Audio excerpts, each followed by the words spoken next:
paz do Senhor, meus irmãos. Hoje nós vamos falar sobre o paralítico de Cafarnaum. O texto que nós vamos utilizar está no livro de Marcos, capítulo 2, verso 3 e 4, que diz o seguinte: E vieram ter com ele conduzindo um paralítico, trazido por 4, e não podendo aproximar-se dele por causa da multidão, descobriram o telhado aonde estava, e fazendo um buraco, baixaram o leito em que jazia o paralítico. Queridos, hoje vamos falar sobre esta operação milagrosa de Jesus junto àquele homem paralítico. Percebam os irmãos que quando vemos algo tão espetacular como esta cura manifestada, quase sempre nos detemos no milagre, na cura, e não paramos para pensar no que levou Jesus àquela extraordinária compaixão e a maravilhosa cura daquele paralítico. Mas o contexto tem muita coisa de Deus para ser ensinada a nós, o seu povo, a sua igreja. A Bíblia começa falando que Jesus volta para Cafarnaum e que também haviam muitos que ali estavam naquele lugar. O texto fala ainda que Jesus estava em casa, mas Jesus não nasceu em Belém? Por que fala o texto que o povo ficou sabendo que ele estava em casa? Por que então que muitos se dirigiam a Jesus na sua época, o chamando de Nazareno, ou até o Jesus de Nazaré? Precisamos entender isto. José e Maria, sua mãe, moravam em Nazaré, mas nos tempos do nascimento de Jesus foi proclamado um recenseamento pelo imperador, ou seja, todos tinham que se alistar em suas cidades de origem. Maria era de Nazaré, mas José era de Belém. Então eles fazem uma viagem para Belém, a distância de aproximadamente 100 quilômetros. E foi neste momento da ida para Belém que Maria teve Jesus, e depois eles voltam novamente para Nazaré. Portanto, Jesus nasceu em Belém, mas foi criado, ele cresceu e se desenvolveu em Nazaré. E aos 30 anos, João Batista o batiza. E neste momento se inicia o ministério de Jesus. E depois disso, ele sabe da morte de João Batista. Então ele sai de Nazaré e vai para Cafarnaum, que era uma cidade à beira do mar da Galileia. Agora, por que Jesus foi para Cafarnaum? Não foi porque ele queria morar na cidade praiana, como muitos fazem isso nos dias de hoje. Mudam para o litoral. Não, Jesus foi para Cafarnaum porque ele não encontrou fé em Nazaré. Queridos, fica aqui uma lição para nós muito importante. Pouco ou quase nada Jesus pode fazer se não houver fé. Se as pessoas não crerem, fica quase impossível acontecer milagres, curas e maravilhas. Queridos, por isso ficou registrado nas Escrituras uma verdade absoluta. Sem fé é impossível agradar a Deus. Para conquistarmos em Deus, precisamos acreditar que Ele é o Filho de Deus, o Deus vivo. Aleluias! A cidade de Cafarnaum se torna também a casa de Jesus, pois a cidade de Cafarnaum passa a ser a base do ministério de Jesus. E por isso, naqueles dias, foi registrado na Bíblia que pessoas usavam esta expressão e soube-se que ele estava em casa. E nesses dias, por causa disso, muitas pessoas vinham de longe para ouvir Jesus em Cafarnaum. E foi em Cafarnaum, meio a uma multidão que cercava Jesus, que a Bíblia relata que 4 homens chegaram ali carregando um paralítico. Queridos, por ser um paralítico, ele se torna o personagem central desta história. O paralítico que desejou a sua cura, um paralítico que ouviu de Jesus, e essa voz desperta nele a sua fé. Mas ele era paralítico, mas graças a Deus ele tinha ainda amigos. Pois naquela época, ser um paralítico era muito difícil. Não é como nos dias de hoje, que a tecnologia dá aos deficientes melhores condições de sobreviver, mas naqueles tempos era muito diferente. Ser um paralítico nos tempos de Jesus era depender dos outros para quase tudo, era estar numa condição de frustração, de impotência, de decepção, de vergonha, de falta de realização. Queridos, isso me mostra que a maior característica da paralisia é a limitação que ela impõe a alguém. Pensando nisso, preciso te dizer algo muito, muito importante nesta conversa de hoje. Tem muita gente que não é um paralítico, que tem movimentos físicos perfeitos, não tem defeito nenhum, mas estão na mesma condição do paralítico de Cafarnaum. Limitados, frustrados, impotentes, presos em uma inércia terrível, e isso tem roubado de muitos a paz, a alegria, a satisfação, o gozo. Alguns estão sendo levados a crer nas incertezas, creem em que nunca vão conseguir ser vitoriosos. Queridos, tem circunstâncias que, se permitirmos e não reagirmos, vão paralisar a nossa vida física e muito mais a espiritual. O mais interessante ainda é que, normalmente, estas circunstâncias não dependem de nós. Pergunto para você agora, o que aquele paralítico de Cafarnaum poderia fazer naquele tempo, a não ser se acomodar com aquela situação, com aquela paralisia? Nada. Mas isso foi antes de ouvir Jesus. Mas lembram-se que ele ouviu falar de Jesus. Queridos, tem circunstâncias que vêm sobre nós para trazer fracasso, perdas, frustrações, decepções, vergonhas e, em muitos casos, até medo, e causa paralisia em todas as áreas das nossas vidas e principalmente na vida espiritual. Meus irmãos queridos, falamos no início, Jesus não encontrou fé em Nazaré. Será que Deus tem encontrado fé verdadeira na igreja de hoje? Fé com qualidade e a fé sendo colocada em ação?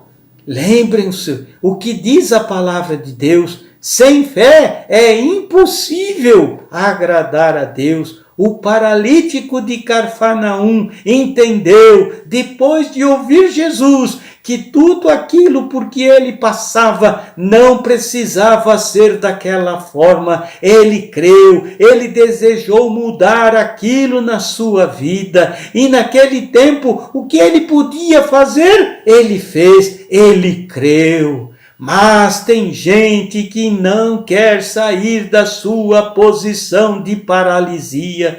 Tem gente nos dias de hoje que não quer sair da sua área de conforto. Tem gente que só em pensar em mudar, em ter novas atitudes, já desiste.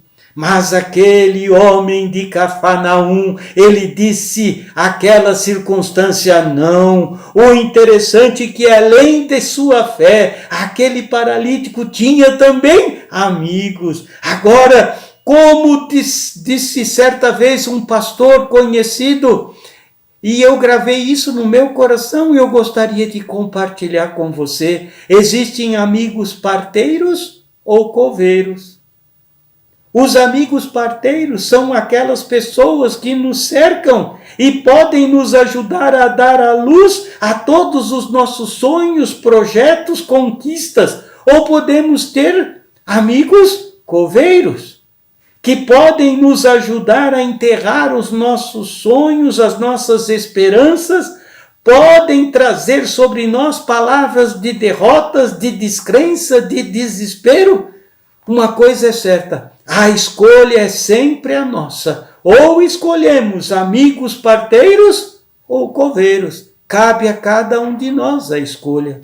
O texto mostra que os amigos do paralítico foram amigos parteiros. Eles também creram que Jesus poderia curar o amigo. Eles tiveram um papel fundamental neste contexto da cura do paralítico de Cafarnaum. Percebam que além deles crerem, eles fizeram aquilo que o paralítico não podia fazer. Eles pegaram o amigo e o colocaram em uma maca e começaram a carregar ele para onde estava Jesus. Mas era uma multidão, a casa estava lotada, todo mundo com a mesma vontade de ver Jesus. Queridos, o texto mostra que os amigos criam tanto que o milagre iria acontecer, que não viram dificuldades para fazer chegar o seu amigo até Jesus. A Bíblia diz que eles subiram no telhado, fizeram um buraco no telhado e desceram a maca pelo telhado para que pudesse descer o amigo até Jesus. Aleluias!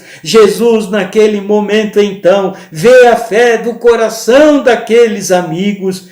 Entenda o que eu vou falar para você agora. Com certeza também é uma verdade absoluta. Jesus só age quando ele vê uma fé genuína, uma fé de qualidade, uma fé sendo colocada em ação, como ele viu nas atitudes daqueles amigos do paralítico. Queridos, o mais interessante ainda depois de toda esta fé é que Jesus naquele momento, olhando para o paralítico, ele não disse ser curado. Jesus disse seus pecados sejam perdoados. Aleluia! A sua fé o levou a ter os seus pecados perdoados. Entenda uma coisa muito importante, uma das frases mais utilizadas por Jesus na sua época foi esta: seja feita conforme a sua fé. Aleluias! Nesses dias, Deus está levando a sua igreja a sair de todo tipo de paralisia, seja ela física ou espiritual. Está levando a sua igreja a ter atitudes de fé. Está levando a sua igreja a não mais ficar olhando para as circunstâncias que têm engessado e feito estagnar muitas vidas, tanto como seres humanos, como filhos de Deus. Deus quer ver a sua igreja viver o que tem professado diante dele, de forma genuína, que é a fé, uma fé de boa qualidade, uma fé sendo colocada em ação. Deus quer e deseja mostrar ao mundo uma igreja com atitudes novas, que faça diferença, e mais, uma igreja buscando o sobrenatural de Deus a cada dia. Aleluias! pois esta é a igreja que vai pular montanhas, que vai derrubar muralhas e vai enfrentar os desafios do nosso século e que vai ter condições de subir aos céus para depois governar com Cristo quando ele regressar à terra. Uma igreja gloriosa e vitoriosa, aleluias. Queridos, só esta igreja terá condições de ajudar outras pessoas a chegarem aonde está Jesus, como fizeram aqueles 4 amigos do paralítico de Cafarnaum, pois ainda tem muita gente que precisa ser liberta, salva, curada, e a igreja precisa estar atenta a isso. Jesus, o Senhor, o Deus Todo-Poderoso, precisa da sua igreja, aleluias. Amados, Jesus quer ver no coração da sua igreja, nesses dias difíceis, ele quer ver a igreja crescendo na graça e no conhecimento de Deus, aleluias. Amado, Jesus quer ver no coração da sua igreja, meus irmãos, que Jesus está presente, que Deus possa surpreender a todos através da sua igreja nesses dias. Sabe, meus irmãos, Jesus fez algo surpreendente naqueles dias. Ele disse: perdoados sejam os seus pecados. O mais importante para Deus é uma igreja cheia de pessoas que têm uma fé genuína, uma fé em ação, uma fé que possa verdadeiramente manifestar o poder de Deus, a glória do Senhor, porque depois sim, a cura, a libertação, os sinais, as maravilhas haverão de acontecer no meio da igreja e o mundo haverá de ver isto, aleluia, glória a Deus.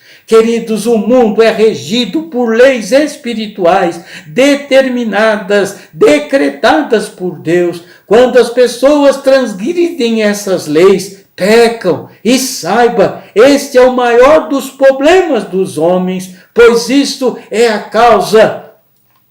Isso tem causado danos e nos leva a situações, a vivermos circunstâncias que nos paralisam fisicamente e espiritualmente. E principalmente a igreja deveria ter ciência deste fato. E por isso a igreja deveria viver pela fé, como determina a palavra de Deus. Por isso, meus amados, que Deus, através da sua palavra, ensina que devemos crescer na graça e no conhecimento de Cristo, exatamente porque a fé vem pelo ouvir e ouvir a palavra de Deus, aleluias. Naqueles dias, o paralítico ouviu de Jesus e creu nele. Os amigos ouviram de Jesus e creram nele. Hoje a igreja precisa ouvir e praticar a palavra de Deus. E precisa crer e viver pela fé no Filho de Deus, pois só estes terão as suas transgressões e pecados perdoados e verão os sinais, os milagres, as maravilhas de Deus em suas vidas, aleluias. Meus queridos, eu quero terminar hoje esta nossa conversa lendo para você um texto que está lá no livro de Romanos, capítulo 10, versos 6 a 10, que diz o seguinte: mas a justiça que é pela fé diz assim: não digas em teu coração, quem subirá ao céu, isto é, a trazer do alto a Cristo, ou quem descerá ao abismo, isto é, a tornar a trazer dentre os mortos a Cristo? Mas quem diz: a palavra está junto de ti, na tua boca, no teu coração. Esta é a palavra de fé que pregamos, a saber, se com tua boca confessares o Senhor Jesus e em teu coração creres que Deus o ressuscitou dentre os mortos, será salvo, aleluia, visto que com o coração se crê para a justiça e com a boca se faz confissão para a salvação, aleluia, glória a Deus. Me permita agora orar por você, para que o poder desta palavra possa mover o teu coração e você possa entender aquilo que o Espírito tem falado a igreja nesta hora, em nome de Jesus. Pai amado, que esta nossa conversa de hoje possa falar ao coração da sua igreja. Que o paralítico de Cafarnaum e os seus amigos sirvam de exemplo para a sua igreja. Que desperte em sua igreja o desejo de cada vez mais caminhar pela fé, manifestando uma fé genuína e de qualidade. Que a sua igreja cumpra o papel importante de igreja, que é glorificar a Deus e salvar vidas. Peço a Ti, ó Deus, que todo tipo de paralisia, seja física ou espiritual, seja tirada do meio da sua igreja. Que a sua igreja entenda que, como noiva, precisamos andar neste mundo segundo as leis do reino e não segundo aquilo que entendemos. Que a sua igreja possa entender que mais do que nunca, precisamos viver de fé em fé e de glória em glória, rejeitando o pecado, se apartando até da aparência do mal. Pai, cubra a sua igreja com o teu sangue e com a tua unção, para que a tua igreja possa se manifestar nestes dias como uma igreja gloriosa e vitoriosa. Aleluia! Deus abençoe a tua vida. Que o poder de Deus, a glória do Senhor seja sobre a tua vida e a sua casa, em nome de Jesus. Amém e amém.